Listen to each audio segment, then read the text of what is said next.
Yeah. Hey everyone, welcome to the 5 Minutes With Show. Today we're Jarrod Carluccio. How are you, man? Yeah, good. And you?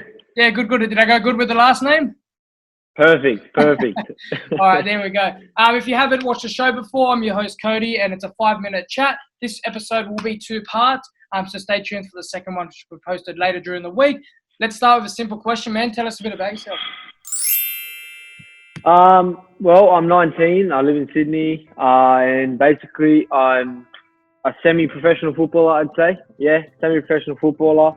I work part-time, and I'm currently studying a Bachelor of Health and Physical Education at Wollongong University. So, Yeah, awesome. yeah. And what made you get into that bachelor? I don't know. I've always enjoyed working with people and working with kids younger than me.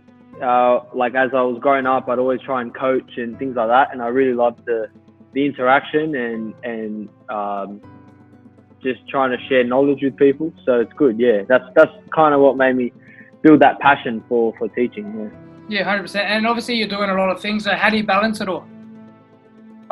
It's not easy sometimes, honestly, but yeah, I just like to try and take as much time away from the things that I'm most focused on. So have some time for myself to be with family, be with friends, and try and keep my head screwed on and still here on earth. So yeah, just trying to relax as much as I can and find time away from all of my commitments. And I find that really helps me keep my head clear and keep focused on what's important.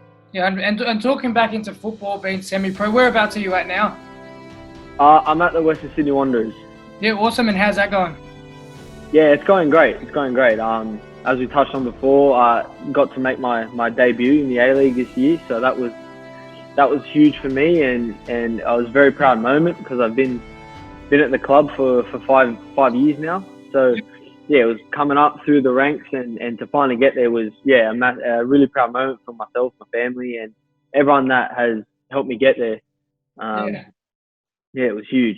And what was probably the hardest challenge you had to overcome trying to make it there?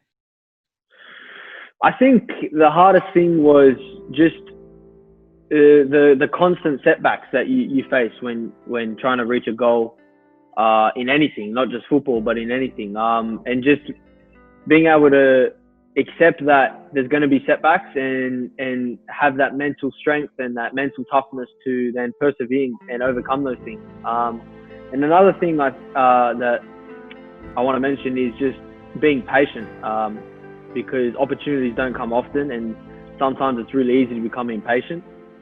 So yeah, being patient was a massive one for me, and it paid off. Yeah, and obviously, like you can see, it's paid off with your debut. How was that feeling of running out on the field for the first time with the boys? Oh yeah, it was something surreal and something that I can't really explain and put into words.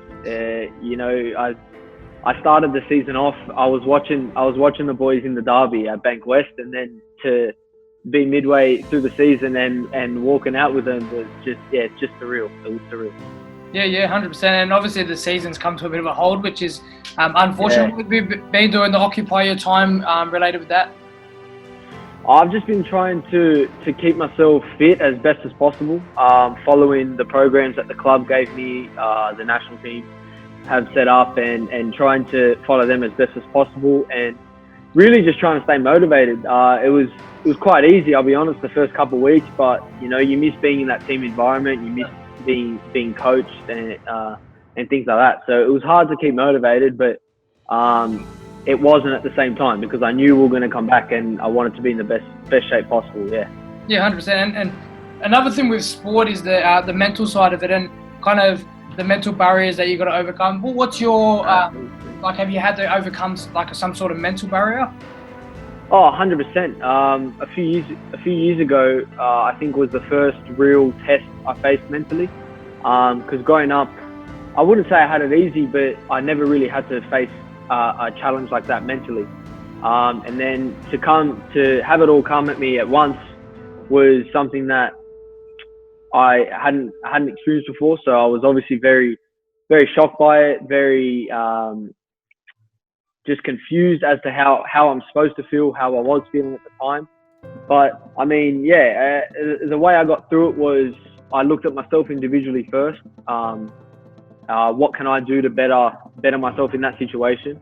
And then I got help. I asked family and friends for advice. I asked coaches. I asked teachers. I was at school at the time. I asked teachers, and I just reached out. And I think that was something that I was a bit hesitant to do at the start because I didn't really want to show, I'm being weak or whatever. But 100%, if anything, I felt like I was stronger and I overcame something. Yeah.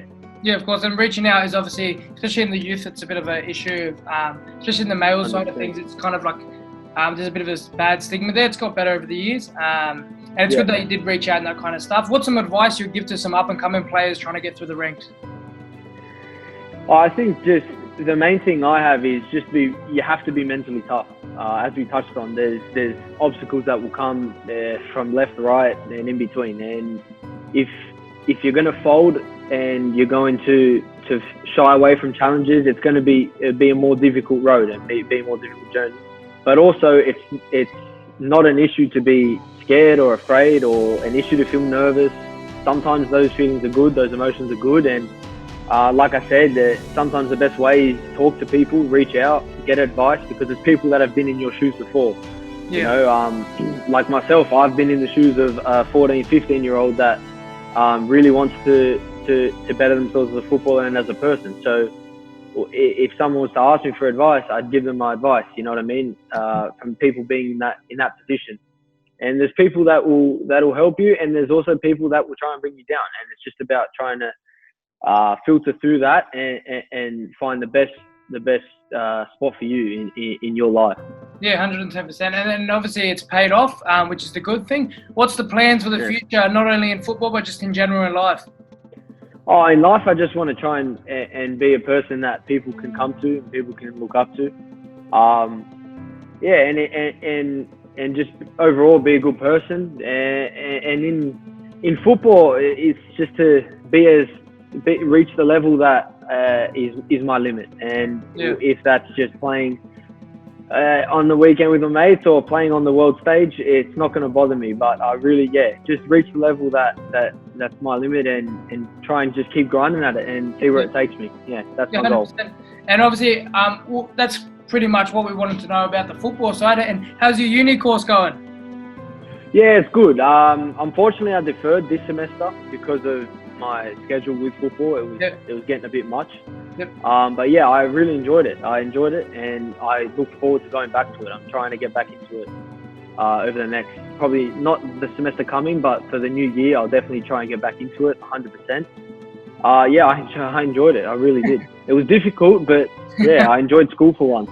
Yeah, and obviously balancing sport, and it's good that you've utilised that kind of time to start a degree. And you said you're working. What are you doing for work at the moment?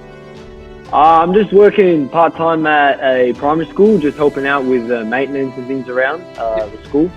It's good. It gets me outside. I like it because I'm outdoors most of the day. And I'm just helping people, which I enjoy doing. So it's good. Which is a good little job impacting the youth there. We're going to go down to our last little minute of, we play speed round. So it's quick, fast questions, makes you think.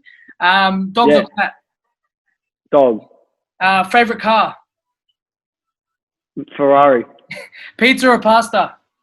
Pasta, come on. Water or soft drink? Water, definitely. Athlete. That's a good promo. Favourite football team? Chelsea. What about the A-League? A-League, Western Sydney Wanderers, come on. You hope so. You want to hope so. And our last question that we ask everyone on the show, do pineapples belong on pizza? They do not. They do not, sir. They do not. I had a feeling that was going to be your answer. That wraps up. Thanks everyone for watching, and big thanks to Jarrod, and we wish you all the best in the future, and we'll link your socials in the bottom. Thank you very much for having me. All good, man.